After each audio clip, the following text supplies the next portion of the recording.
भाजपा नेता doctor DP Goyal के स्वामित्व वाले गोपी कृष्ण नर्सिंग होम के खिलाफ फिर से जांच होगी।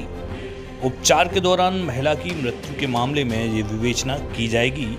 अपर मुख्य न्यायिक मजिस्ट्रेट ने पुलिस की जांच को गलत बताते हुए फिर से मथुरा कोतवाली को मामले की जांच किए जाने के आदेश दिए हैं। आपको बता दें कि 20 सितंबर 2019 को उपचार के दौरान राखी शर्मा की मृत्यु हुई थी। राखी के पति ने डॉक्टर डीपी गोयल, डॉक्टर अनु गोयल व डॉक्टर प्रदीप गोयल सहित अस्पताल के अन्य कर्मचारियों पर उपचार में लापरवाही बरतने के आरोप लगाए थे। प्रकरण में पुलिस पर भी राजनीतिक दबाव के चलते एक तरफा जांच करने के आरोप लगाए गए थे। भाजपा नेता डॉक्टर डीपी गोयल पर अपनी राजनीतिक पहुंच के चलते मामले को दबाने का आरोप था। मृतका के परिजनों ने मामले की पुनः जांच के न्यायालय के आदेश पर खुशी जताई है। मेरी पत्नी की मृत्यु गोपी कृष्ण नर्सिंग हॉस्पिटल में हुई थी। मैं अपनी पत्नी को इलाज के लिए पैदल चलकर घर से लेकर गया था और एक छोटा सा प्रोसीजर होना था और फॉर्मेलिटीज़ पूरी करने के बाद वो प्रोसीजर हुआ। उस दौरान मेरी पत्नी की मृत्यु हो गई और उसके बाद मैंने मुकदमा दर्ज कराया, जिसमें कि पुलिस ने अंतिम आख्या लगाते हुए डॉक्टर डीपी गोयल, अनु गोयल, प्रवीण गोयल के दबाव में, राजनीतिक दबाव में ये मुकदमा फाइनल रिपोर्ट लगा दी गई, जिसके खिलाफ हम न्यायालय में प्रस्तुत हुए और हमने प्रोटेस्ट पिटीशन दाखिल की, जिसमें कि न्यायालय द्वारा सभी बिंदुओं पर विचार करते हुए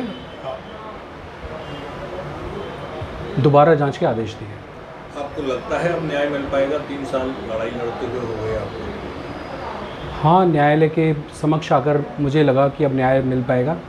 वहाँ पर थाना स्तर पर, पुलिस स्तर पर मुझे न्याय नहीं मिला। मैंने बहुत प्रयास किया, मैंने अपने मामले को काफ़ी बार उनके समक्ष रखा, लेकिन उन्होंने ना केस डायरी को उसको पार्ट बनाना समझा और ना ही मेरे बिंदुओं को सुना गया, ना ही उनको रखा गया।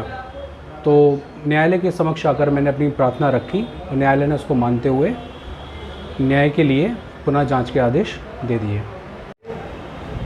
देखिए, जो मुकदमा दर्ज हुआ था ये मुकदमा basically Gopi Krishna nursing home की घटना को लेकर, जैसा अभी धीरज जी ने बताया, जो वादी मुकदमा है, वो अपनी पत्नी को इलाज के लिए लेके गए थे और उसके बाद उनकी पत्नी की दौरान इलाज वहाँ मृत्यु हो गई और उसमें जिन कारणों से मृत्यु हुई उसको लेकर एक मुकदमा दर्ज कराया गया, जो कि इनिशियली 304 आईपीसी में दर्ज हुआ था और वहाँ पुलिस के अधिकारी भी मौजूद थे। सारे बड़े अधिकारी वहाँ आ गए थे, पुलिस के इंस्पेक्टर, सीओ वगैरह सब लोग थे वहाँ, और सबको पता है कि घटना हुई क्या थी। उसके बावजूद भी 2 घंटे बाद से प्रभाव का इस्तेमाल जब अभियुक्तों ने किया अपने का, तो 2 घंटे बाद से इसमें ऐसे डेवलपमेंट्स हुए जिसके बाद न्याय व्यवस्था से ऐसा लगता है कि जैसे पुलिस के स्तर पे आम आदमी को न्याय मिलना बड़ा मुश्किल होता है। जब वो सारे दस्तावेज सामने आए तो उससे ये क्लियर हुआ कि 2 घंटे बाद मुकदमा जब दर्ज हुआ, 304 में मुकदमा दर्ज होता है, 304 आईपीसी में, 2 घंटे बाद जीडी में तस्करा डाल के उस मुकदमे को गलती से 304 लिखा हुआ बताकर 304 ए में तरमीम कर दिया जाता है। ऐसी गलती कहाँ होती है, क्या होती है और वो उसका क्या कारण है कि इस तरह की गलती। 304 और 304 ए में अंतर कितना आ जाता है? इसमें सज़ा का अंतर आता है। 304 ए में ज़्यादा सज़ा है, काफ़ी सज़ा है, और 304 में, और 304 ए जो है कम सज़ा है। 304 ए गलती मतलब रैश और नेग्लिजेंट एक्ट की परिभाषा में आता है, लापरवाही की परिभाषा में आता है। और जो 304 है जिसमें इनिशियली ये मुकदमा दर्ज हुआ और ये मुकदमा जिस प्रकृति का है उस हिसाब से 304 जो है वो कल्पेबल होमिसाइड का मुकदमा बनता है, उससे सदोष मानव वध का मुकदमा बनता है। और ऐसी स्थिति में, ऐसी परिस्थितियों में जांच किया जाना, मुकदमे को 2 घंटे बाद ही तरमीम कर दिया जाना, उसके बाद कोई क्राइम सीन इन्वेस्टिगेशन न करना, अभियुक्तों को पूरा मौका देना कि वो छेड़छाड़ कर सके सबूतों से, लंबे समय तक इसकी जांच को लंबित रखना, जांच का कोई निष्कर्ष न निकालना, वादी द्वारा कही हुई किसी बात को, वादी द्वारा प्रस्तुत किसी गवाह को रिकॉर्ड पे न लाना, उनकी गवाही नोट न करना, साक्ष्यों को नोट न करना, किसी चीज़ को केस डायरी का पार्ट नहीं बनाया गया। और आश्चर्यजनक रूप से जो अभियुक्तगण हैं, वो तीनों जो कि डॉक्टर हैं, उन्होंने जो एक थ्योरी डेवलप करी अपनी एंटीबायोटिक रिएक्शन की, सभी लोग उस थ्योरी को सिद्ध करने में लग गए। कोई भी किसी व्यक्ति ने जो जांच भी भेजी गई, डॉक्टरों की एक टीम गठित की गई, डॉक्टरों का एक बोर्ड गठित किया गया, उसको भी जो भेजा गया वो केवल ये भेजा गया कि एंटीबायोटिक रिएक्शन की जांच करो। भेजा ये जाना चाहिए था कि इसमें मृत्यु के कारण की जांच करो कि मृत्यु क्यों हुई, मृत्यु के क्या कारण थे। नहीं, पुलिस के सारे जो भी प्रपत्र हैं उनमें भी केवल यही लिखा हुआ है कि एंटीबायोटिक की जांच करो। विवेचनाधिकारी ने जो पर्चे में लिखा है वो भी यही लिखा है कि एंटीबायोटिक रिएक्शन की जांच हो रही है। सभी लोग उस एंटीबायोटिक रिएक्शन के पीछे लग गए, वो जो थ्योरी अभियुक्तों ने डेवलप करी उस थ्योरी में लग गए।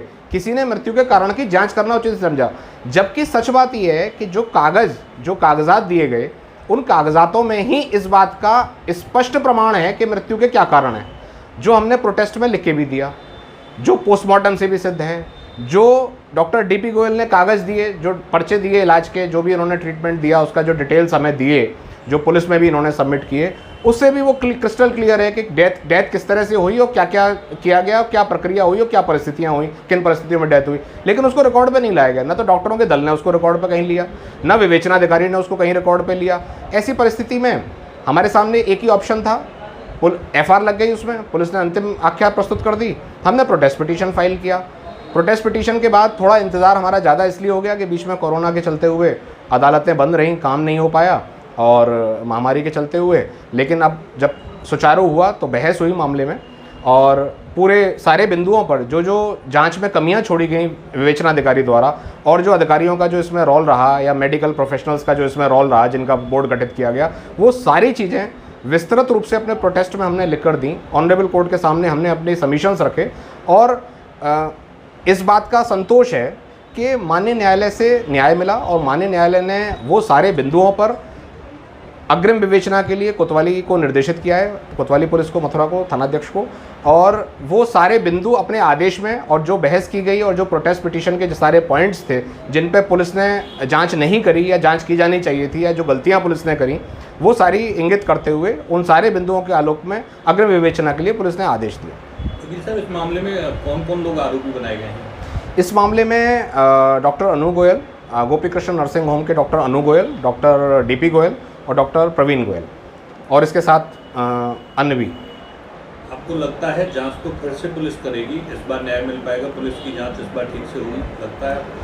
पूरी आशा है। जिस प्रकार का आदेश माननीय न्यायालय द्वारा दिया गया है और जिस तरह से उसमें सभी बिंदुओं को स्पष्ट तौर पर अंकित किया गया है और माननीय न्यायालय द्वारा ये निर्देशित किया गया है कि उपरोक्त बिंदुओं के आलोक में जांच की जाए, तो आशा करते हैं नए पुलिस प्रमुख आए हैं और उनसे हम लोग मिलेंगे और उनसे अपनी वेदना उनके सामने रखेंगे और उनको अपना पक्ष बताएंगे और आशा करेंगे कि हमारी जांच निष्पक्ष रूप से हो और हमें न्याय मिले।